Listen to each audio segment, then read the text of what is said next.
Oi, sabe quem sou? Pelos meus olhos, você se conecta ao mundo, vibra, se emociona, fica indignado. Eu sou a audaciosa câmera de TV e desta vez vou te guiar numa viagem cheia de surpresas. Pé na estrada. Vamos conhecer os museus brasileiros. Hoje vamos passear pelo Museu de Arte Moderna do Rio de Janeiro, que fica no Rio de Janeiro, no Parque do Flamengo, na Avenida Infante Dom Henrique 85. Ai, a cidade maravilhosa!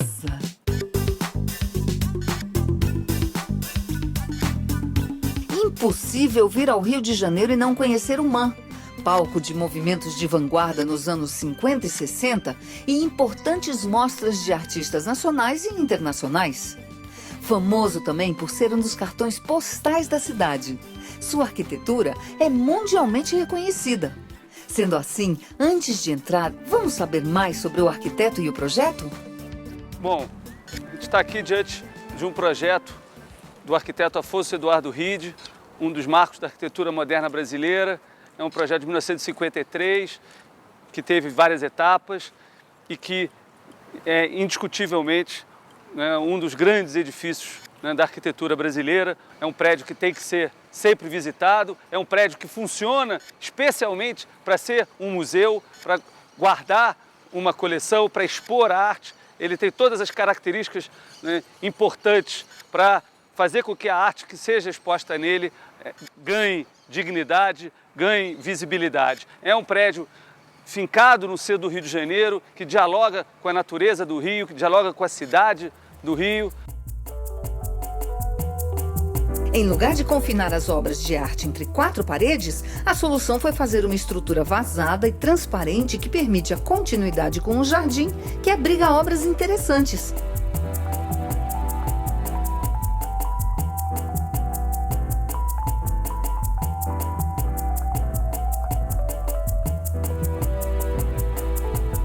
O MAM está sempre apresentando novos artistas e novas possibilidades. Vamos entrar? Senão eu vou morrer de curiosidade. O Museu de Arte Moderna ele foi criado em 1948 e iniciou as suas atividades no antigo prédio lá do Ministério da Educação. O projeto do Afonso Eduardo Ride começou a ser construído logo em seguida.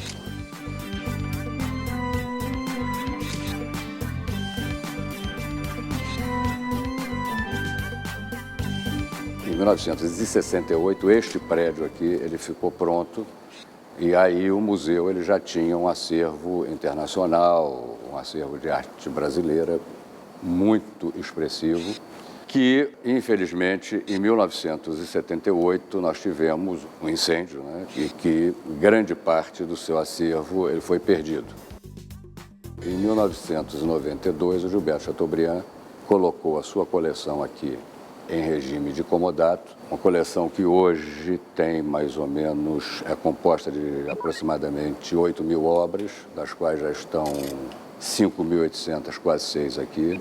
O museu ele tem de acervo próprio internacional e de arte brasileira 7.200 obras aproximadamente, artistas dos anos 70, 80, entre documentos, livros e catálogos, um pouco mais de 2 milhões de itens. Fora a Cinemateca, que possui 7.500 títulos. Imperdível!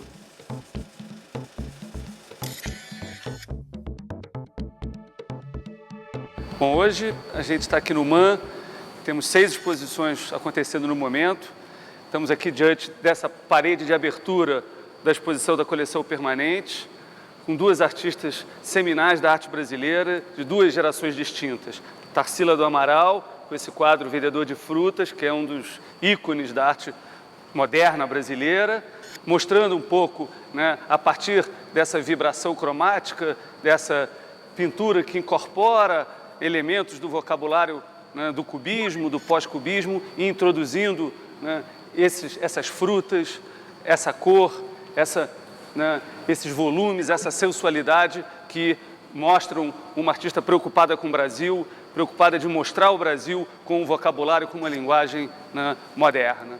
E ali ao lado, a Cláudia Andujar, usando a fotografia né, isso é um quadro de 1980, mostrando um pouco também essa singularidade de uma cultura miscigenada, que tem ainda esse passado da cultura indígena, que é mostrado através de uma fotografia com um corte completamente, né, imprevisível e um corte, né, não convencional, mostrando essa barriga, essa gravidez, essa fertilidade própria da cultura brasileira.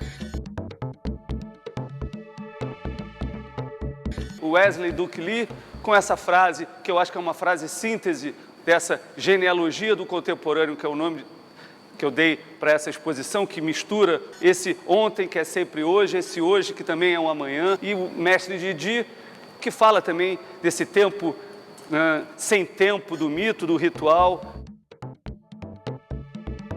Esses 4 artistas são um pouco essa genealogia do contemporâneo, essa genealogia do Brasil, essa possibilidade do Brasil ser, né, essa promessa e esse presente que é a arte brasileira.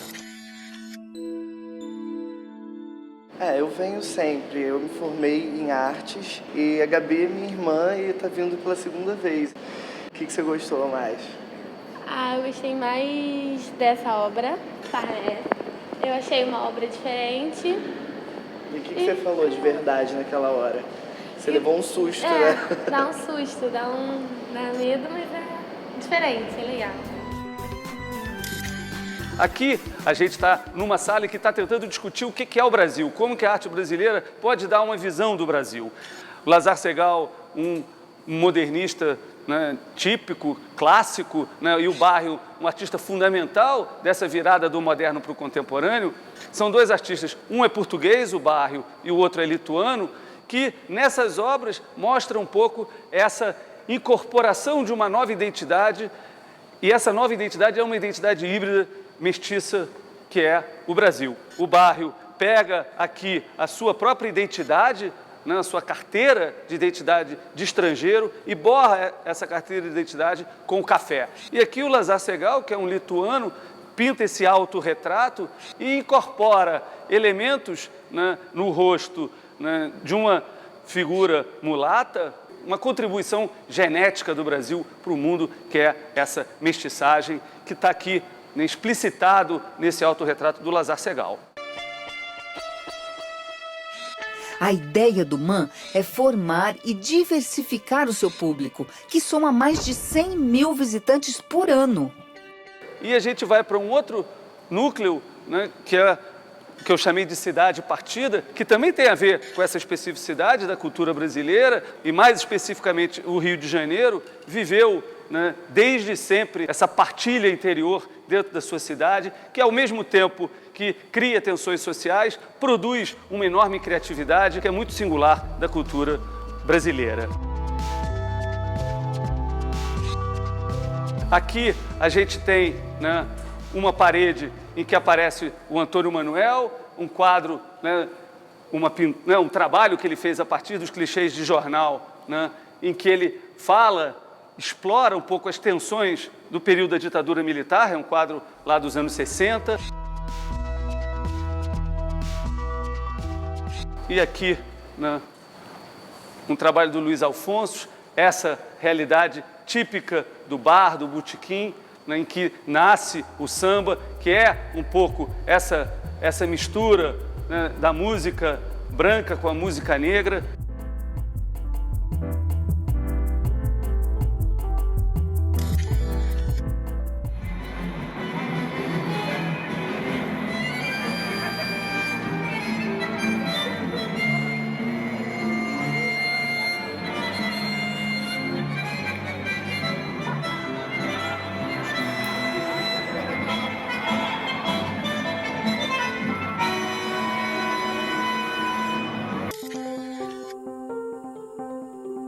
O Núcleo Experimental de Educação e Arte, ele surge a partir de uma conversa com o Camilo, e nesse convite a gente trouxe a dimensão experimental. A gente também entende o experimental e a dimensão crítica desse trabalho nosso no sentido de criar pertencimentos. O que mais a gente está fazendo no sentido de redimensionar o que seria a formação de público?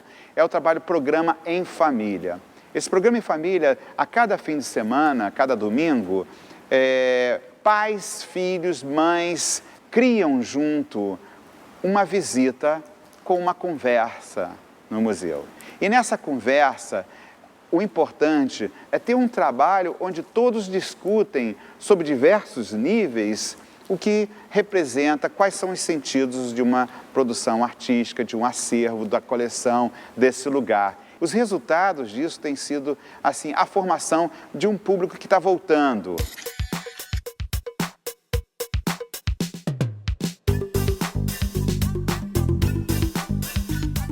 A ideia do núcleo experimental começar aqui fora do museu é para as pessoas reconhecerem um pouco esse jardim, essa paisagem, o fora do museu, como é que ele se relaciona com dentro do museu. O projeto da arquitetura tem o interesse do relacionamento com esse fora, com essa paisagem. Em especial essa obra do Franz Weissmann, que as pessoas se relacionem com ela de uma outra maneira. E isso aconteceu de uma forma muito especial no encontro multissensorial que tivemos aqui no museu, um encontro entre cegos e pessoas que enxergam, os videntes.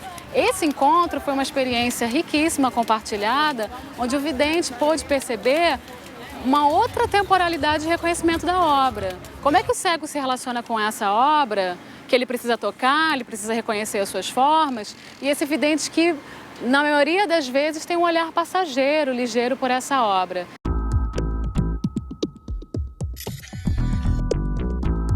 Bem, nesse núcleo, a gente também está apontando para um outro elemento que é muito importante na arte, na cultura brasileira, que é essa dimensão corporal da cultura e da arte brasileira. Mas a opção foi por não tratar de uma coisa mais evidente, até talvez mais clichê desse corpo brasileiro, que seria o corpo sensual.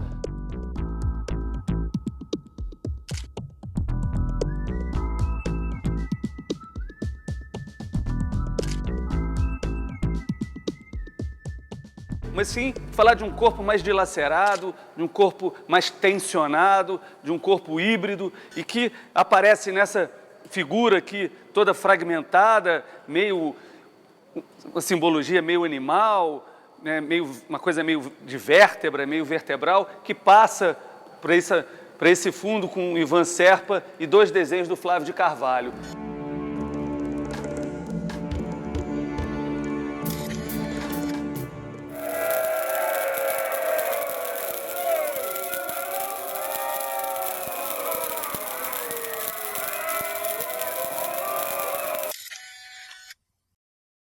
Esse último núcleo, ele é um núcleo muito importante para a arte brasileira e especialmente para o Museu de Arte Moderna do Rio de Janeiro, que foi palco de uma exposição emblemática em 1959, que foi da primeira exposição neoconcreta aqui no Rio, que partiu de um manifesto assinado por 7 artistas, entre eles a Lígia Clark, que é a autora dessa obra, que se chama Bicho, que fala um pouco, né, dessa dimensão orgânica que o neoconcretismo pretendeu inserir na questão geométrica. Os neoconcretistas achavam que a arte tinha sensibilidade, expressividade e subjetividade, indo muito além do mero geometrismo puro. E aqui tem esse diálogo do Aloysio Carvão, em que tem esse movimento rotativo que dá forma, e essa forma parece que se desdobra e se desloca para a escultura do Weissmann aqui ao lado.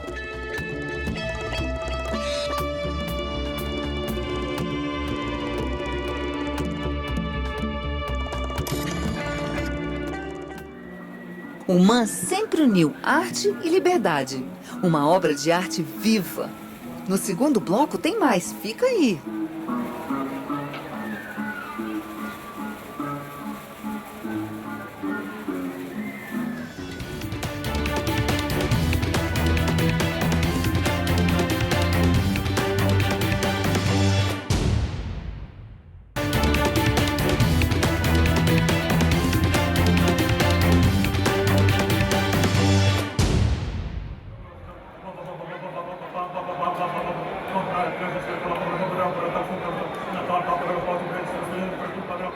Já deu para perceber, não é? Estamos de volta ao Mann, do Rio, que apresenta um panorama completo da evolução artística moderna brasileira. Você sabe quem decide pelas exposições de um museu? É o curador. E o trabalho dele é parecido com o trabalho do técnico de futebol. Só que o técnico escolhe os jogadores e monta um esquema para o time fazer um belo jogo. E o curador escolhe um conjunto de obras e faz com que essas obras valorizem umas às outras, fazendo uma bela exposição. E claro, é ele também quem decide pelas exposições temporárias.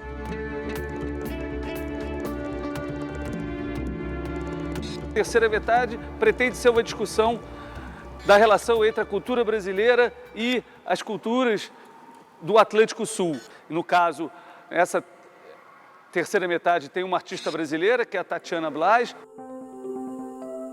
um artista português que está aqui, que é o Manuel Caeiro, e um artista angolano, que é o Ionamine. E a ideia é mostrar como a arte contemporânea, que é sempre uma arte sem centro, uma arte que vive desse conjunto, né, de centros que se espalham, né, pelo planeta, vai ser muito mais pelas relações do que pelas identidades que vão se apresentar às grandes poéticas contemporâneas.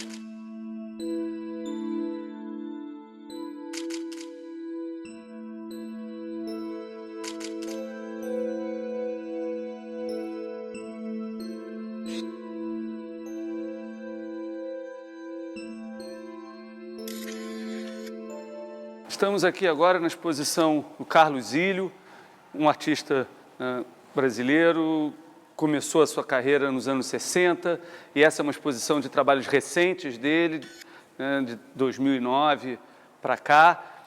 São pinturas, tem um tema recorrente, é uma série em torno do mesmo tema, que é essa figura aqui do tamanduá, que tem uma história, né, muito particular na vida do artista, mas que ele não quer pontuar isso como um elemento referencial, mas não dá para não falar do tamanduá, na medida em que era um bicho de estimação do pai dele, e ele pinta esse tamanduá nos anos 80, numa primeira referência a esse tamanduá, quando o pai morre, uma espécie de homenagem póstuma ao pai. Essa figura, esse símbolo meio que desaparece, some, né, no inconsciente do artista e volta à tona recentemente, depois de 20 anos. Eu venho sempre ao MAM para ver as exposições, que tem sempre os artistas modernos, são exposições legais. E nesse momento, especialmente, eu adquiri um trabalho do Zílio, que é dessa série Tamanduá Caindo. Essa videoinstalação, por exemplo, que é do Ionamine, um artista angolano, é um exemplo dessas novas mídias que, mesmo que não sejam tão antigas na história da arte, são relativamente novas nos acervos de museu. Então, apresenta um desafio para a gente que trabalha com conservação, com documentação, né? E o MAM, cada vez mais, vem adquirindo esse tipo de obra. Imagina catalogar esta aqui?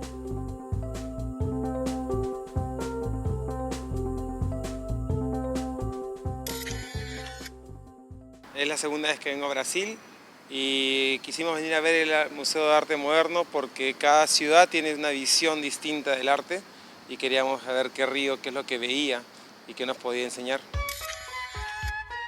Cinéfilos e cinéfilas de plantão, pipoca na mão, chegou a hora da Cinemateca.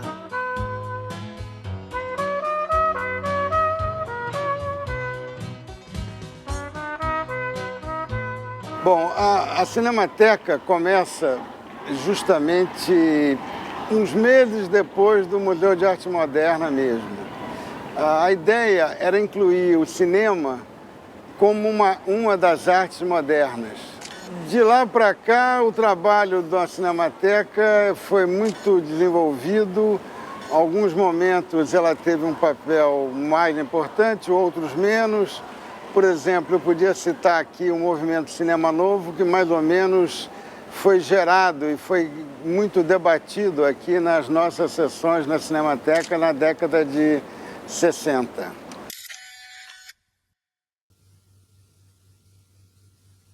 Oye, ¿cómo? Tá doido? Quando eu sonhasse não tinha mais jeito. Eu vi o fuzil do diabo dar 2 tiros, um em cada olho. No teu, Virgulino! Hoje em dia existem muitas universidades de cinema e grande parte do nosso público atualmente é justamente esses alunos de cinema que têm aqui, somente aqui, essa formação.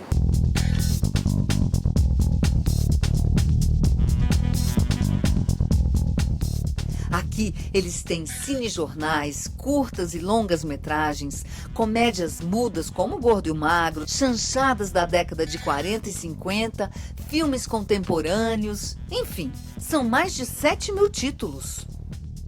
E vocês vão encontrar aqui na Cinemateca verdadeiras raridades, como por exemplo o roteiro original de Deus e o Diabo da Terra do Sol, do Glauber Rocha. Vocês vão encontrar acetatos de filmes muito famosos como O Rei Leão, produzido pela Disney.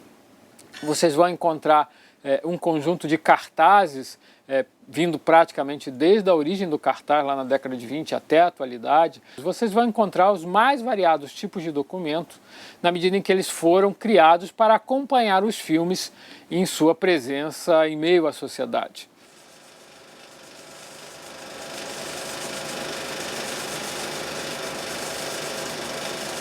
Nós estamos aqui na cabine da Cinemateca do MAN, fazemos projeções, nós temos 2 projetores que não tem 5, que fazemos projeções para a preservação dos filmes. Nós não cortamos, nós passamos o filme por partes. Nós não emendamos e passamos ele todo num rolo, passamos parte por parte. Por isso temos a importância dos 2 projetores, para a preservação da película. E por fim, aquele trabalho que é o mais difícil, que é fazer a conservação física daquilo que é a razão de ser do cinema. Se você deixar esse material no meio ambiente, aqui no Rio de Janeiro, em cerca de 30 anos ele começa a se deteriorar. Para que isso não seja tão rápido, tão veloz, você tem que intervir, você tem que preparar esse material, que no fundo é um pedaço de plástico.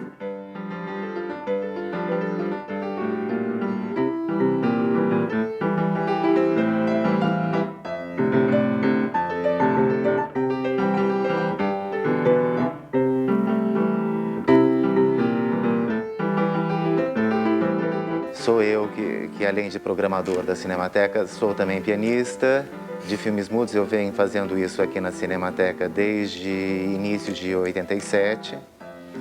Eu assisto o filme com alguma antecedência e daí pesquiso alguns temas que sirvam para determinadas situações ou determinados personagens.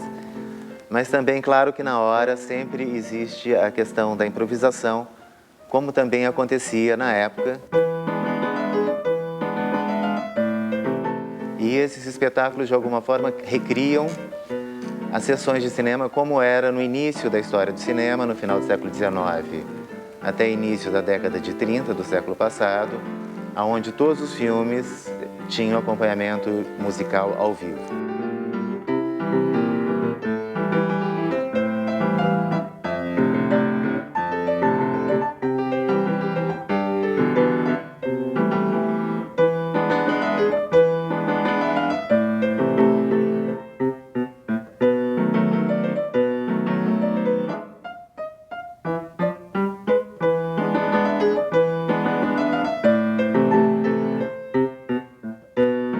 Colecionador, ele nunca conclui aquilo que ele começa. Para a sorte, inclusive, dos museus, dos artistas, da cultura brasileira, ele sempre está em busca de alguma outra coisa. Quando ele consegue, ele já está atrás de outra. O grande desafio do MAN é construir o futuro sem esquecer o passado. Então, para você não esquecer da visita, o MAN fica no Rio de Janeiro, no Parque do Flamengo, Avenida Infante Dom Henrique 85. E para saber mais sobre as agendas de exposições, horários de funcionamentos, entre no site manrio.com.br. Até semana que vem com mais um museu. Até lá, galera! Os museus são conceitos e práticas em metamorfose. Os museus são casas que guardam e apresentam sonhos, sentimentos, pensamentos e intuições que ganham corpo através de imagens, cores, sons e formas. Os museus são pontes, portas e janelas que ligam e desligam mundos, tempos, culturas e pessoas diferentes.